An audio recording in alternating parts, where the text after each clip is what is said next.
El Vaticano en ciudad sagrada, corazón de una fe milenaria. Pero, ¿alguna vez te has preguntado qué secretos se ocultan tras sus imponentes muros y sus laberínticos archivos? ¿Qué horrores podrían yacer olvidados en las sombras de sus capillas ancestrales y en la profundidad de sus sótanos prohibidos? Esta noche descorreremos el velo de 3 testimonios escalofriantes, relatos que emergen de las entrañas de la Santa Sede para helarnos la sangre. Y quédate hasta el final, porque la última revelación, la última, te mostrará una perversión tan antigua y oscura que te hará dudar de la propia luz divina. Prepárate para descender a un abismo de misterio y terror, porque la verdad que estamos a punto de desenterrar te perseguirá en tus peores pesadillas.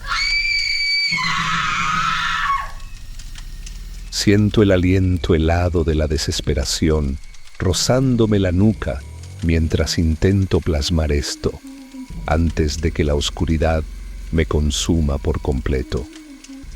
No sé cuánto tiempo me quede en este lado, cuánto tiempo mis dedos seguirán obedeciendo a mi voluntad. Tengo que contarlo. Debo dejar un testimonio, una advertencia grabada en el vacío antes de que el olvido me reclame. Alguien tiene que saber la verdad de lo que ocurre en ese lugar sagrado, la putrefacción que se esconde tras la fachada de la fe. Trabajé como restaurador de arte en el Vaticano, un encargo que al principio se sintió como una bendición, una oportunidad única para mi carrera. Pero pronto, muy pronto, ese sueño dorado se tornó en la más viscosa y pegajosa de las pesadillas, una que me persigue incluso despierto. Todo comenzó de la manera más sutil, casi imperceptible, pero luego, la realidad comenzó a desmoronarse a mi alrededor, mostrándome fragmentos de un horror que jamás creí posible. La pintura, literalmente, se desangró ante mis ojos. No era una metáfora barata, no era una ilusión óptica. Una gota espesa y ominosa, de un color negro rojizo profundo, se deslizó lentamente por la superficie del antiguo fresco, justo donde mis herramientas delicadas intentaban devolverle su antigua gloria. El olor era lo que más me perturbó, un hedor metálico y acre, como si la propia piedra estuviera gimiendo sangre, similar al sabor amargo que inunda la boca cuando uno se muerde la lengua sin querer. Y todo provenía de esa imagen, de ese martirio congelado en el tiempo. Y en esa escena macabra, un rostro me taladraba el alma, un encapuchado, sombreado y amenazante, cuyos ojos juraría que me seguían a través del polvo y los siglos. Al principio, intenté convencerme de que era el cansancio, el encierro, la sugestión de trabajar en un lugar tan cargado de historia y misticismo. Pero con cada día que pasaba, la certeza crecía como una sombra implacable. Esa mirada me observaba, una presencia helada respirando justo detrás de mi nuca. La necesidad de escapar de esa sensación se volvió tan apremiante que terminé cubriendo esa sección del mural con una tela vieja, solo para poder concentrarme en el resto, para intentar acallar esa inquietud que me roía por dentro. Fue al raspar una esquina particularmente obstinada, justo detrás de una capa de pintura que parecía añadida mucho después, que encontré algo que me heló la sangre hasta la médula. Una inscripción. No eran trazos de pincel desvanecidos, no era parte de la composición original. Parecía grabada en la propia pared, con una sustancia que el tiempo había oxidado hasta oscurecerla casi por completo. Pero al limpiarla con cuidado, al analizar los residuos, no había duda. Era sangre, sangre humana antigua, sí, pero inconfundiblemente humana. Los análisis de laboratorio solo confirmaron lo que mi instinto ya gritaba en silencio. ¿Quién profanaría una obra sagrada de esa manera? ¿Quién escribiría con su propia sangre o la de otro un mensaje oculto tras un fresco? Y lo más desconcertante, ¿cómo había permanecido oculto durante tanto tiempo sin que nadie lo descubriera en siglos de restauraciones y miradas curiosas? Esa noche, el sueño se convirtió en un campo minado de pesadillas fragmentadas y opresivas. Despertaba bañado en un sudor frío y pegajoso, atormentado por imágenes borrosas que se desvanecían al instante, dejándome solo con una sensación de angustia inexplicable. Al día siguiente, la curiosidad y una creciente paranoia me impulsaron a sumergirme en los archivos del proyecto de restauración. Allí, entre legajos polvorientos y notas descoloridas, encontré los nombres de los restauradores que me habían precedido en esa sección del mural. 3 nombres, y al lado de cada uno, fechas que marcaban no el final de su trabajo, sino el abrupto final de sus vidas. Un accidente doméstico grotesco, una caída inexplicable desde un puente en circunstancias turbias, y el tercero simplemente desapareció, como si la tierra se lo hubiera tragado sin dejar rastro. El mural parecía reclamar un precio por su cuidado. La capilla se transformó en un lugar de opresión física. Cada vez que cruzaba su umbral, una presión sofocante oprimía mi pecho, como si el aire mismo se volviera denso y hostil. No era solo miedo, era una repulsión visceral del lugar, como si mi propio cuerpo intentara alejarme de ese foco de oscuridad. Mis manos temblaban incontrolablemente cada vez que me acercaba a la inscripción, a ese mensaje macabro escrito en sangre. Quería gritar, pedir ayuda, confesar mis temores a alguien del equipo, pero el miedo al ridículo, a ser tachado de loco y perder el trabajo que tanto necesitaba, me paralizaba. Así que tragué mi creciente terror, lo enterré bajo una fachada de profesionalismo y continué trabajando, sintiendo cómo la cordura se desmoronaba lentamente a mi alrededor. Finalmente, logré limpiar la inscripción por completo. In sanguine pontificis redemptio damnatorum. En la sangre del pontífice, la redención de los condenados.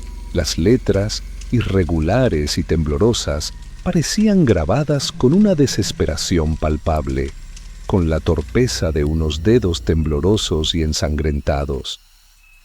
No podía dejar de imaginar la escena. Alguien atrapado, sufriendo, utilizando su propia vida para dejar ese mensaje oscuro y enigmático. La necesidad de comprender su significado se convirtió en una obsesión. Gracias a un contacto en el archivo secreto del Vaticano, accedí a documentos prohibidos, a cartas y registros que habían permanecido ocultos durante siglos. Lo que descubrí allí heló mis huesos más que la visión de la sangre seca en el muro. Entre 1589 y 1640, 3 papas murieron en circunstancias extrañas y repentinas, oficialmente atribuidas a enfermedades o causas naturales. Pero las cartas privadas de algunos cardenales susurraban historias de fiebres violentas que consumían a los pontífices en días, de delirios que los sumían en la locura, y en uno de los casos, de gritos desgarradores que resonaban en los palacios vaticanos durante toda la noche. Y lo más escalofriante, los 3 papas habían sido retratados o aludidos simbólicamente en ese mismo mural que yo estaba restaurando. Guardé silencio sobre mis descubrimientos, enterrando la verdad en lo más profundo de mi mente. Pero la paranoia comenzó a consumirme lentamente. sueños recurrentes de oscuridad sofocante, voces susurrando frases ininteligibles en latín arcaico, y la constante sensación de estar atrapado bajo tierra me asaltaban cada noche. El sabor metálico de la sangre se había convertido en un huésped permanente en mi boca. La capilla se transformó en un lugar de repulsión, donde cada sombra parecía observarme con una malevolencia silenciosa. Un día, mientras la luz del sol se filtraba oblicuamente por las altas ventanas de la capilla, creí ver un movimiento en el mural. No fue un movimiento claro, sino un sutil cambio en la postura de la figura encapuchada. Su mano parecía haberse movido. Ya no apuntaba hacia el cielo con una súplica muda, sino que ahora descansaba sobre el pecho del santo arrodillado con una posesión inquietante. Revisé mis fotografías anteriores buscando una explicación racional, pero las imágenes confirmaron lo imposible. Nadie más había tocado esa sección del mural. Yo era el único autorizado. En ese instante, la decisión fue inevitable. Debía huir de Roma, escapar de esa capilla maldita antes de que algo peor sucediera. Pero entonces llegó el correo electrónico. Un mensaje anónimo, frío y conciso. ¿Ya viste lo que les pasó a los otros? Adjunta, una copia escaneada de una carta amarillenta, fechada en 1972. La letra temblorosa y las frases paranoicas pertenecían al restaurador que desapareció sin dejar rastro. Una frase resonaba con una amenaza helada entre sus líneas. No mires los ojos del encapuchado.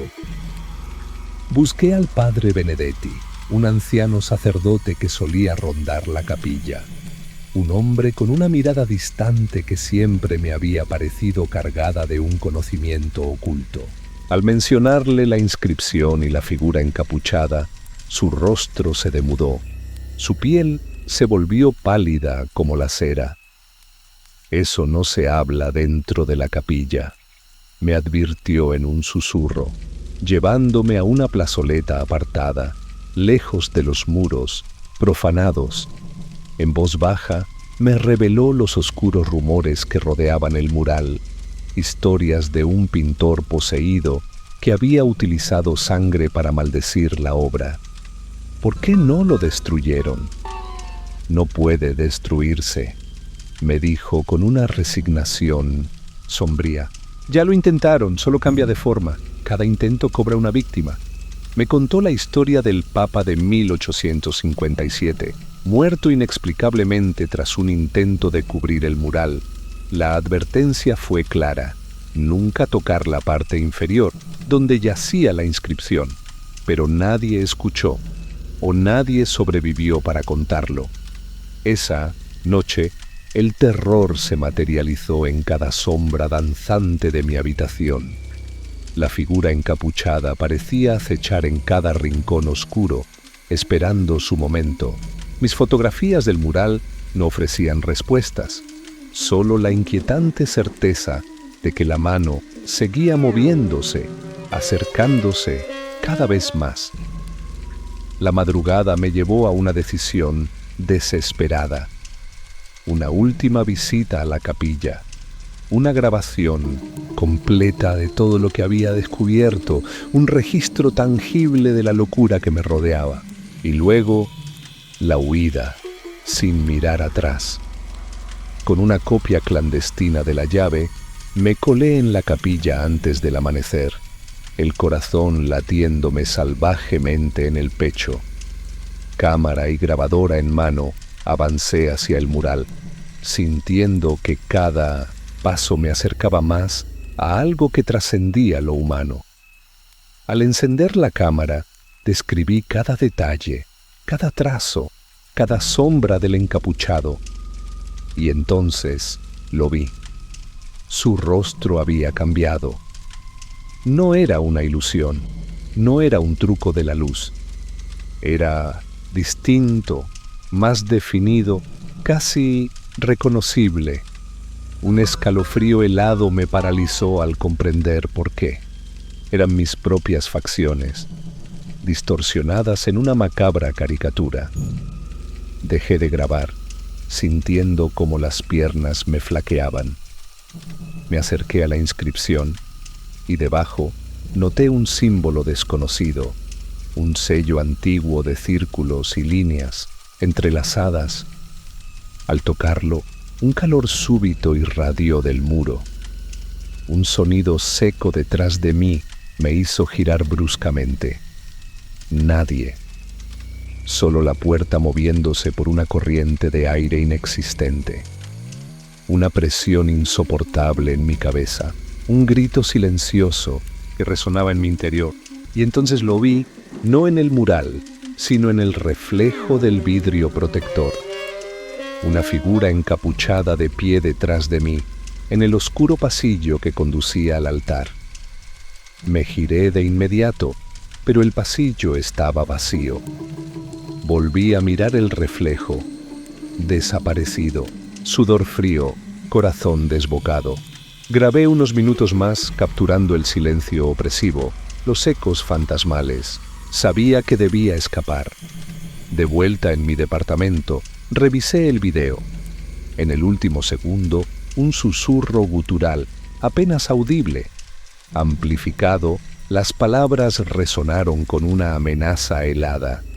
Tú es Proximus, tú es Sickens. Tú eres el próximo. Tú eres el siguiente. La huida a México, el encierro, la revisión obsesiva del video. Ninguna respuesta racional. El susurro se hacía más claro, más personal.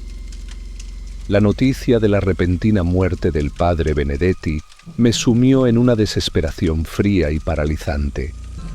Algo me había marcado. Aves muertas, espejos empañados, la figura encapuchada en mis sueños. La condena se propagaba.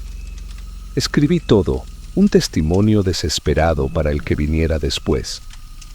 Non eris solus. No estarás solo. Esto no terminaba con la huida. El mural solo necesitaba verme, reconocerme. El conteo regresivo había comenzado. Hoy, siento que algo se aproxima. En los silencios, en los reflejos, en el aire helado. Si escuchan esto, no miren los ojos del encapuchado. Hay cosas que no buscan ser reveladas. Y cuando te eligen, solo puedes esperar tu...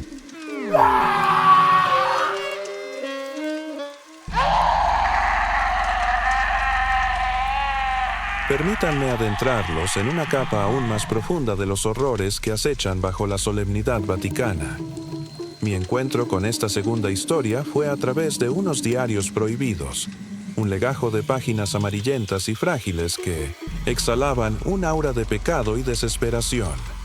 Eran las confesiones de un joven sacerdote, un tal Mateo Salcedo, cuya prometedora carrera como exorcista en formación se vio irrevocablemente truncada por una curiosidad insana, por una sed de conocimiento que lo arrastró a las fauces de lo impío.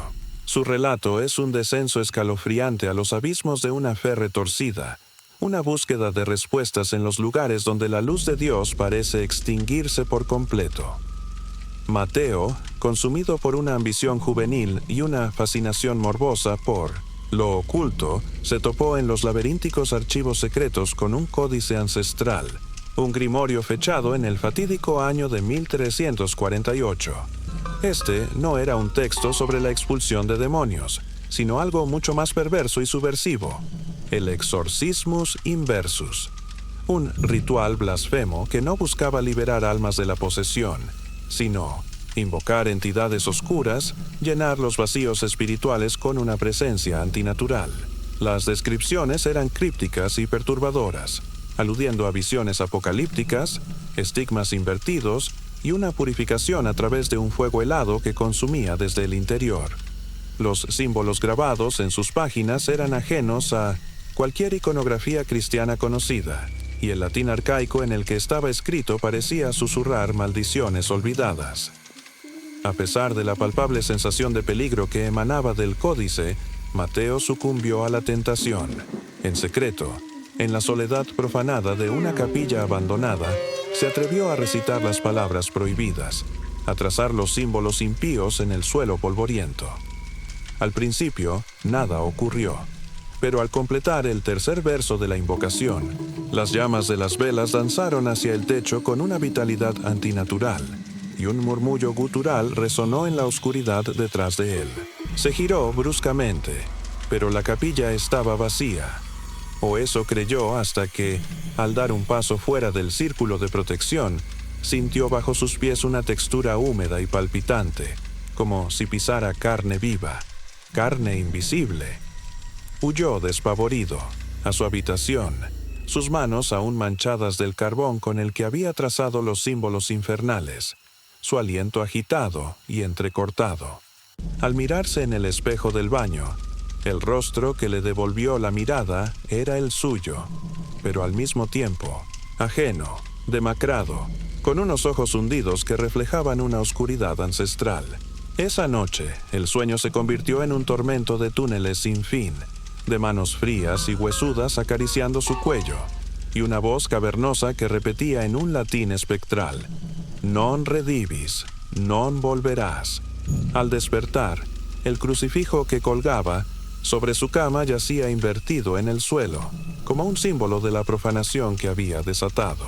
Durante el día, intentó mantener una apariencia de normalidad, clasificando textos y respondiendo correspondencia, pero un zumbido constante resonaba en su mente, como el aleteo insistente de un insecto invisible. Y cada vez que cerraba los ojos, la misma figura espectral lo aguardaba en los pasillos oscuros, inmóvil, de espaldas, como si esperara a ser llamada por un nombre que Mateo no conocía. Con cada noche que pasaba, la atmósfera a su alrededor se volvía más densa y opresiva. Los objetos que tocaba parecían marchitarse y desmoronarse, y los otros sacerdotes lo evitaban con miradas furtivas y gestos de repudio. En una nota al margen del códice, escrita con una tinta roja que parecía coagulada, encontró una advertencia escalofriante. Una vez abierta la puerta, los santos se corrompen. ¿Qué había invocado? ¿Un demonio? ¿Un ángel caído? Algo ambiguo y aterrador que trascendía las categorías del bien y del mal. La figura de sus sueños se acercaba cada noche, girando lentamente, y Mateo sabía que el día en que viera su rostro no habría vuelta atrás. Sin embargo, una parte oscura de su ser anhelaba ese encuentro prohibido. Una fuerza invisible lo arrastró de nuevo a la capilla abandonada. Los cirios estaban encendidos, danzando con una llama azulina. El aire apestaba a incienso quemado y a un hedor dulzón y nauseabundo, como de carne en descomposición. En el altar, una figura humana cubierta con un sudario blanco yacía de espaldas. Mateo se acercó en silencio, sus pies moviéndose en contra de su voluntad. Al llegar al altar, la figura giró la cabeza apenas un instante, y en ese perfil sombrío, Mateo se vio a sí mismo. No recuerda cómo escapó de ese lugar profanado.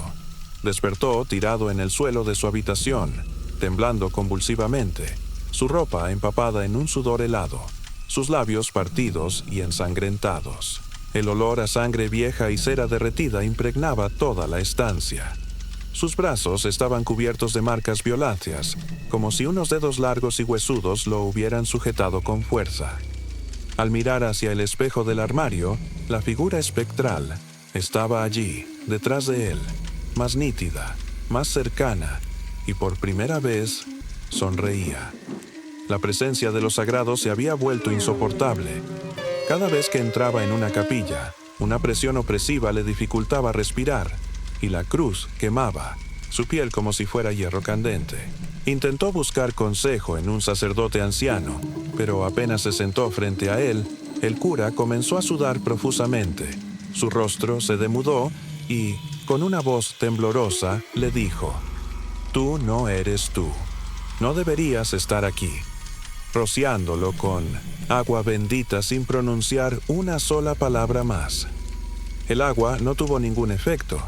La figura del espejo comenzó a comunicarse con él no con palabras audibles, sino con pensamientos intrusivos, susurros silenciosos que resonaban en su mente, en sueños, durante las comidas, mientras caminaba por los pasillos oscuros del archivo. Le revelaba secretos ocultos, recordándole errores y pecados que había enterrado en lo más profundo de su memoria.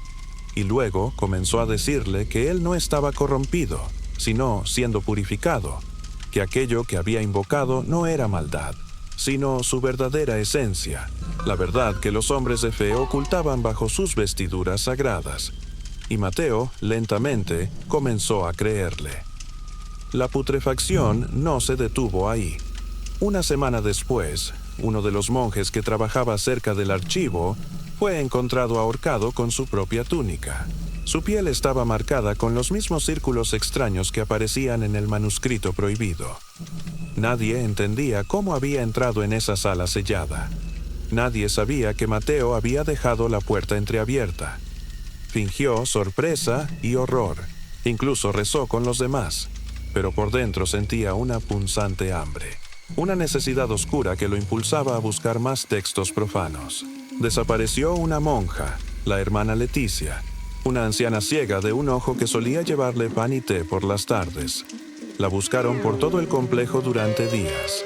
Mateo la soñó envuelta en telas blancas, sonriendo con unos dientes afilados y limados. Al despertar, encontró su rosario bajo su almohada.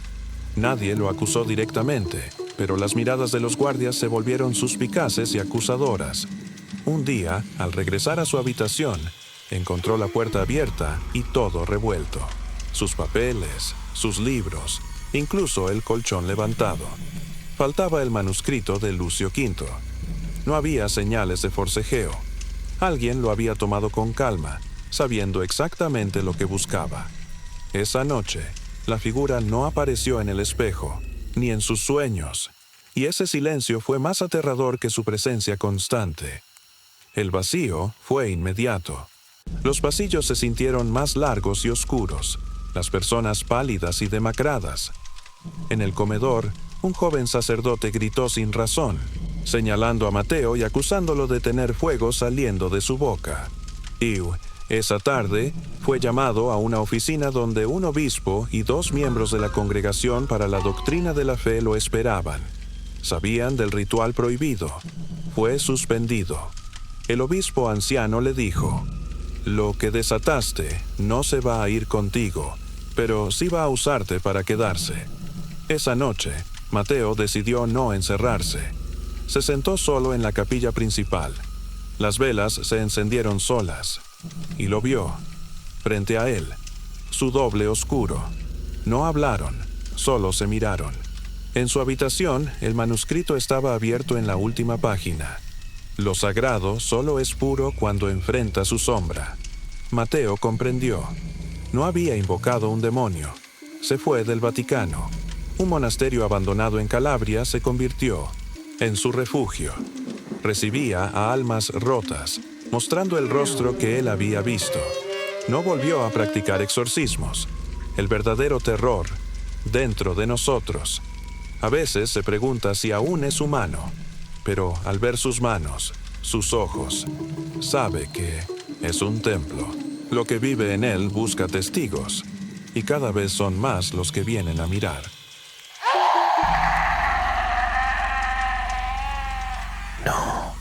No sé si alguien podrá escuchar esto, si aún queda tiempo. Esto me pasó a mí. Yo fui el estúpido que creyó que podía desenterrar secretos olvidados, que podía jugar con fuego sin quemarme.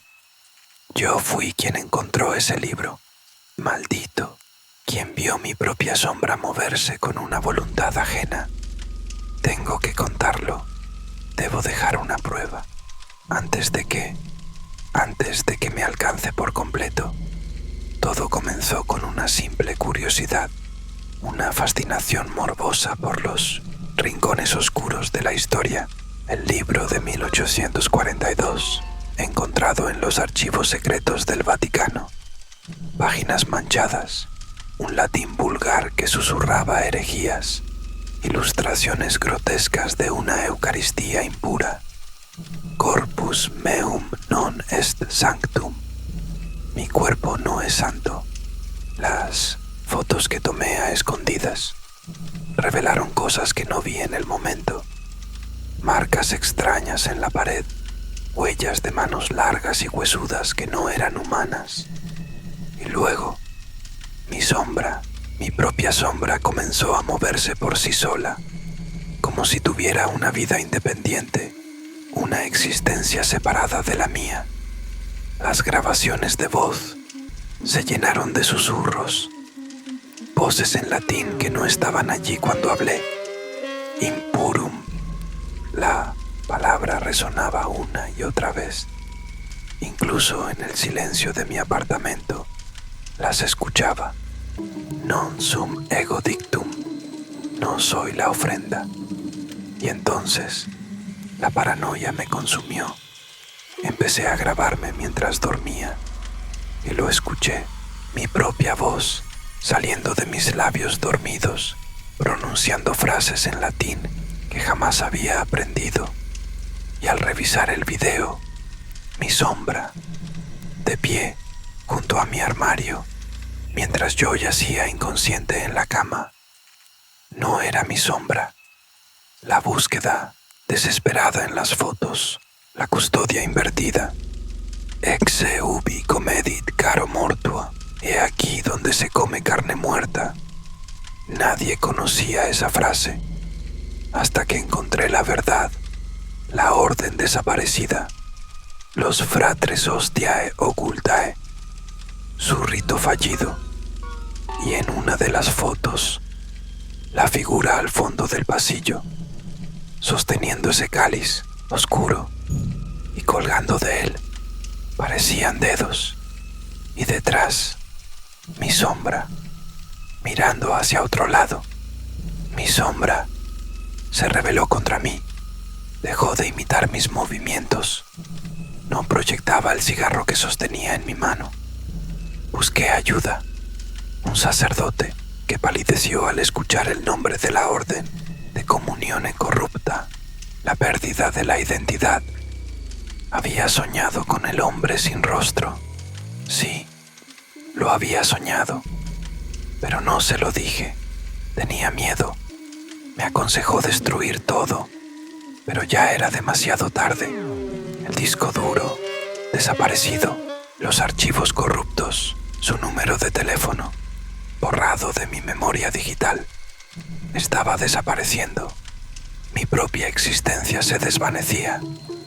Mi reflejo se movía por sí solo.